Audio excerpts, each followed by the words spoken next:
علیکم ورحمۃ اللہ وبرکاتہ۔ الحمد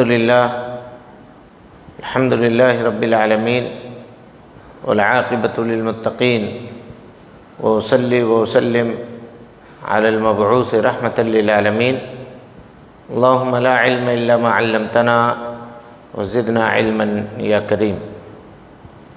حاضرین گرامی، دوستو، بزرگوں اور ساتھیوں، کل کے درس میں آپ کے سامنے یہ بات لائی گئی تھی کہ جب حضرت عمر ابن خطاب رضی اللہ عنہ کو خنجر لگا اور آپ اپنے گھر میں لائے گئے تو صحابہ کرام رضوان اللہ علیہم اجمعین نے آپ سے یہ درخواست کی کہ آپ اپنی جگہ پر کس کو خلیفہ بنانا چاہتے ہیں اس کا نام نومینیٹ کر دیجئے۔ تو حضرت عمر ابن خطاب نے یہ جواب دیا کہ اگر میں نام نومینیٹ کروں، کسی کو خلیفہ بنا دوں، تو مجھ سے جو بہتر شخص تھے انہوں نے یہ کام کیا ہے، اور اگر میں کسی کو نہ بناؤں تو ہم دونوں سے بہتر جو شخص ہیں انہوں نے یہ کام کیا ہے۔ یعنی نبی صلی اللہ علیہ وسلم نے کسی کو نومینیٹ نہیں کیا تھا، اور حضرت ابو بکر صدیق رضی اللہ تعالیٰ عنہ نے حضرت عمر ابن خطاب رضی اللہ تعالیٰ عنہ کو نومینیٹ کیا تھا۔ اس کے بعد حضرت عمر نے کہا کہ لیکن میں ایک کمیٹی بناتا ہوں، کمیٹی والے آپس میں کسی ایک کو اپنا خلیفہ چن لیں گے، متعین کر لیں گے۔ چنانچہ 6 لوگوں کی ایک کمیٹی حضرت عمر ابن خطاب رضی اللہ تعالیٰ عنہ نے مقرر فرمائی، جن میں حضرت علی، حضرت عثمان، حضرت عبد الرحمن ابن عوف، حضرت سعد ابن ابی وقاص، حضرت زبیر ابن عوام اور حضرت طلحہ ابن عبید اللہ رضی اللہ عنہم اجمعین، یہ 6 لوگ موجود تھے۔ اور کہا کہ دیکھو، ان 6 لوگوں کے ناموں کو میں مقرر کر رہا ہوں کہ یہ لوگ خلیفہ کس کو بنایا جانا ہے اس کے اوپر یہ غور و فکر کریں گے۔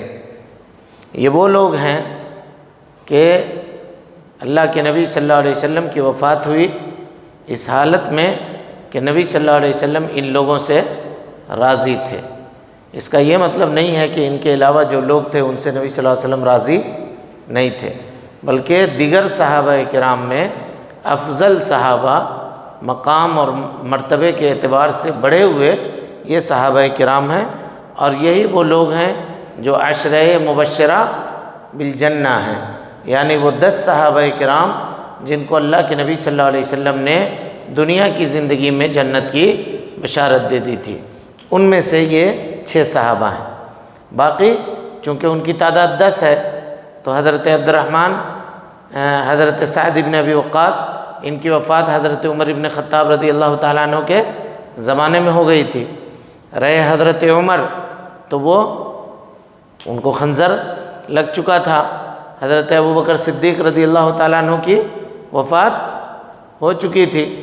ایک آدمی بچے، حضرت سعید ابن زید، حضرت سعید ابن زید جو عشرہ مبشرہ بالجنہ میں ہیں، لیکن حضرت عمر ابن خطاب نے ان کے نام کو نومینیٹ نہیں کیا، یا جو کمیٹی بنائی اس کمیٹی میں ان کا نام نہیں رکھا، اس وجہ سے کہ سعید ابن زید جو ہیں یہ حضرت عمر ابن خطاب کے چچا زاد بھائی بھی ہیں اور حضرت عمر کے بہنوئی بھی ہیں۔ تو لوگ یہ کہتے کہ دیکھو اپنے رشتہ دار کو رکھا، یہ سوچ کر کے حضرت عمر ابن خطاب نے سعید ابن زید کا نام نہیں رکھا، اس میں صرف 6 لوگوں کو طے کیا، اور یہ کہہ دیا کہ چلو اگر معاملے میں اختلاف ہو جائے اور یہ 6 لوگ آپس میں فیصلہ نہ کر سکیں تو پھر سعید ابن زید سے رائے لی جا سکتی ہے۔ اسی طرح سے حضرت عبداللہ ابن عمر خود اپنے بیٹے کا نام بھی اس کے اندر شامل نہیں کیا۔ لوگوں نے کہا کہ آپ اپنے بیٹے کا نام کیوں نہیں اس میں طے کرتے ہیں، اس کو بھی رکھیے اس کمیٹی کے اندر۔ تو کہا کہ میں اپنے بیٹے کے ہاتھ میں ملک اور اسلامی خلافت کا باغ ڈور دوں جس کو اپنے بیوی کو طلاق دینے تک نہیں آیا؟ سمجھ رہے ہیں؟ یہ جملہ، یہ تاریخی جملہ حضرت عمر بن خطاب رضی اللہ تعالیٰ عنہ نے فرمایا۔ 6 کے 6 لوگ بیٹھے، کیا کیا جائے، کس طرح سے فیصلہ کیا جائے؟ تو سعد ابن ابی وقاص نے حضرت عبد الرحمن ابن عوف کا نام لیا کہ میں اپنا ووٹ جو ہے یا میں اپنا حق جو ہے وہ دیتا ہوں عبد الرحمن ابن عوف کو۔ حضرت طلحہ ابن عبید اللہ نے حضرت عثمان ابن عفان کا نام لیا، اور حضرت زبیر ابن عوام نے حضرت علی رضی اللہ تعالیٰ عنہ کا نام لیا۔ تو 3 لوگ چھٹ گئے، باقی کتنے بچے؟ 3۔ کون کون؟ عبد الرحمن ابن عوف، حضرت عثمان غنی، اور تیسرے نمبر پہ حضرت علی رضی اللہ تعالیٰ عنہ۔ ان تینوں لوگوں میں سے عبد الرحمن ابن عوف نے کہا کہ مجھے نہیں چاہیے، مجھے نہیں چاہیے، لیکن اب یہ عبد الرحمن ابن عوف حضرت علی اور حضرت عثمان میں جس کا نام لے لیتے وہ خلیفہ بن جاتا، لیکن انہوں نے کہا کہ نہیں، مجھے 3 دنوں کا وقت چاہیے، 3 دن تک میں غور و فکر کروں گا اور اس کے بعد میری رائے کیا ہے اس رائے کو آپ لوگوں کے سامنے بیان کروں گا۔ حضرت عبد الرحمن ابن عوف کہتے ہیں کہ 3 دنوں تک، 3 راتوں تک سویا نہیں میں، اس فکر میں کہ کس کو بناؤں، کس کو چنوں۔ جو تیسری رات تھی، آدھی رات کو نکل کر کے گئے اپنے چچا زاد بھائی حضرت مسور ابن مخرمہ کے پاس، رات کو دروازہ کھٹکھٹایا، گھر سے کہا کہ مسور ہیں؟ کہاں ہیں؟ لیکن سو رہے ہیں۔ کہا جگاؤ، جگایا ان کو۔ مسور نے کہا مالک، کیا بات ہے؟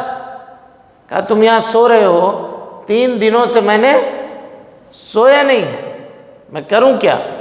بیٹھ کر کے دونوں مشورہ کرتے رہے یہاں تک کہ فجر کی اذان ہو گئی۔ مسجد نبوی پہنچے نماز فجر ادا کرنے کے لیے۔ جب نماز فجر سے فارغ ہوئے تو جتنے مصلی بیٹھے ہوئے تھے فجر پڑھنے کے بعد، وہاں حضرت عبد الرحمن ابن عوف کھڑے ہوئے اور کہا کہ لوگوں، اس 3 دن کے اندر میں نے مدینہ کے کسی بھی گھر کو نہیں چھوڑا ہے، ہر گھر میں گیا ہوں، چاہے وہ گھر مہاجرین میں سے کسی کا ہو، چاہے وہ گھر انصار میں سے کسی کا ہو۔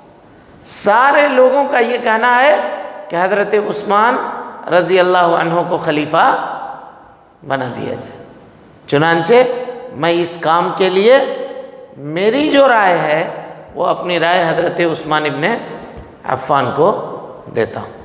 اور اس طرح سے دنیا کی تاریخ میں پہلی خلافت بغیر کسی چون چرا کے، بغیر کسی اعتراض کے تمام لوگوں نے حضرت عثمان غنی رضی اللہ تعالیٰ عنہ کو خلیفہ تسلیم کیا اور آپ کے ہاتھ کے اوپر بیعت کیا بغیر کسی اختلاف کے، کسی نے بھی اختلاف نہیں کیا۔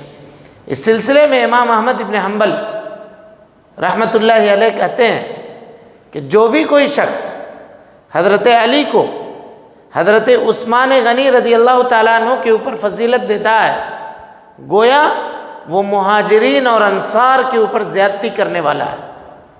کہا کیسے؟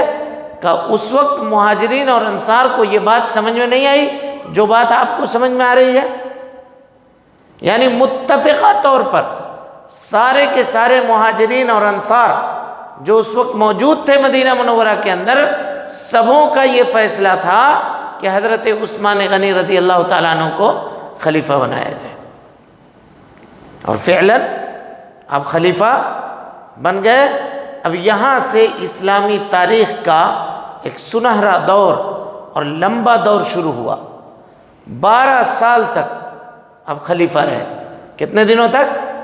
12 سال تک۔ خلفائے راشدین میں سب سے لمبی مدت خلیفہ بننے کے کے لیے جن کو ملی وہ حضرت عثمان غنی رضی اللہ تعالیٰ عنہ، حضرت علی رضی اللہ تعالیٰ عنہ 4 سال چند مہینے، حضرت عمر ابن خطاب 10 سال 9 مہینے، حضرت ابوبکر صدیق 2 سال 3 مہینے، حضرت عثمان 12 سال چند مہینے یہ خلافت ان کی رہی۔ نبی صلی اللہ علیہ وسلم نے فرمایا تھا کہ لوگوں میرے بعد 30 سال تک خلافت رہے گی علی منہاج النبوہ، نبوت کے پیٹرن کے اوپر خلافت رہے گی 30 سال تک، اور اس کے بعد اللہ رب العالمین بادشاہت جس کو چاہے گا اس کے ہاتھ میں دے دے گا۔ اس کا یہ مطلب نہیں ہے کہ 30 سال کے بعد جو لوگ آئیں گے وہ بوڑھے ہوں گے، یہ مطلب ہرگز نہیں ہے۔ اب 30 سال کی مدت اگر آپ جوڑیں گے تو حضرت ابوبکر صدیق، حضرت عمر ابن خطاب، حضرت عثمان غنی اور حضرت علی، اور حضرت علی کے بعد 6 مہینے کی مدت باقی بچتی ہے۔ کتنے دن کی؟ 6 مہینے کی۔ تو یہ 6 مہینے کی مدت حضرت حسن ابن علی رضی اللہ عنہ، 6 مہینے کے بعد حضرت معاویہ رضی اللہ عنہ کے ہاتھ کے اوپر یہ دستبردار ہو گئے تھے، جو گفتگو آپ کے سامنے آگے چل کر کے تفصیل سے یہ بات آئے گی۔ مزید تفصیلات میں نہیں لے جاتے ہوئے میں یہاں پہ آپ کو ایک ضروری مسئلے کی طرف، جس میں بہت سارے لوگوں کا اختلاف ہے، وہ یہ ہے کہ نبی صلی اللہ علیہ وسلم نے حضرت عثمان کے بارے میں کہا تھا وَبَشِّرْهُ بِالْجَنَّةِ، کہ حضرت عثمان کو جنت کی خوشخبری دے دو، عَلَى بَلْوَى تُصِيبُهُ، لیکن ایک مصیبت، ایک پریشانی ان کو لاحق ہوگی۔ 12 سال کی طویل مدت کے بعد کونے کونے پر انہوں نے اسلامی پرچم لہرا دیا۔ صحابی کہتے ہیں کہ کوئی دن مدینہ میں ایسا نہیں ہوتا تھا کہ پکارنے والا مدینے کی گلیوں میں یہ آواز نہیں لگاتا کہ لوگوں آؤ مسجد نبوی میں، تمہارا حصہ بٹ رہا ہے، جس کو لینا ہے وہ لے جاؤ۔ یعنی اس قدر مال و دولت مدینہ منورہ میں آیا، اور صحابہ کرام جتنے کے جتنے تھے یا مدینہ میں اس وقت جو بھی موجود تھے وہ سب کے سب مالدار ہو گئے، زندگی کے اندر خوشحالی آ گئی، فارغ البالی آ گئی۔ لیکن قریش سے جلنے والے لوگ پیدا ہو گئے، ایک فیکٹر، اور دوسری بات کہ بہت سارے لوگ جو سامنا سامنے مقابلہ نہیں کر سکتے تھے، انہوں نے پیچھے سے چال چلنا شروع کیا۔ کچھ لوگوں کی عادت ہوتی ہے کہ وہ سامنے سے مقابلہ کرنے کے لیے نہیں آئیں گے، لیکن پیچھے سے ورغلانا، لوگوں کو پش کر کے آگے بڑھانا کہ تم آگے بڑھو، یہ کرنا، ایسے کچھ لوگ پیدا ہوئے، اور انہوں نے حضرت عثمان غنی کے خلافت پر لوگوں کو بہکانا اور اسکانا شروع کیا۔ اور ان تمام باتوں کا لب و لباب یہ ہے کہ جناب محمد رسول اللہ صلی اللہ علیہ وسلم نے یہ پیشین گوئی کی تھی کہ حضرت عثمان غنی کو ایک مصیبت لاحق ہوگی۔ ظاہر سی بات ہے آپ صلی اللہ علیہ وسلم غیب نہیں جانتے تھے، مستقبل کی وہی باتیں آپ صلی اللہ علیہ وسلم بتاتے تھے جس کی خبر اللہ رب العالمین آپ کو دیتا تھا۔ اور اسی طریقے سے اس امت کے درمیان اور فتنوں کے درمیان ایک دیوار تھی، وہ دیوار حضرت عمر ابن خطاب رضی اللہ تعالیٰ عنہ کی دیوار تھی۔ جب اس دیوار کو توڑ دیا گیا، اس دروازے کو توڑ دیا گیا، تو اب اس امت کے اوپر فتنہ آنا تھا، اور اس فتنے کی شروعات حضرت عثمان غنی رضی اللہ تعالیٰ عنہ کے خلافت سے ہوئی۔ وہ فتنہ کس طرح سے ہوا، اس کو انجام دینے والے لوگ کون تھے، کس طرح سے یہ فتنہ مدینہ منورہ کے اندر پنپ گیا، اس میں آنے والے لوگ کون کون تھے، آئندہ دروس کے اندر اس کا تذکرہ ہم آپ کے سامنے کریں گے۔ اللہ رب العالمین سے دعا ہے کہ اللہ تعالی ہمیں اور آپ کو حسن عمل کی توفیق دے، اللہ تعالی ہم کو اور آپ کو بیماریوں سے محفوظ کر دے، اللہ رب العالمین پوری دنیا کے لوگوں کو اس مہلک وبا اور بیماری سے محفوظ کر دے، اے اللہ اس وبا کا خاتمہ فرما دے، اے اللہ جب تک زندہ رکھ، دین اسلام پہ زندہ رکھ، اور جب اٹھا ایمان پہ اٹھا، آمین۔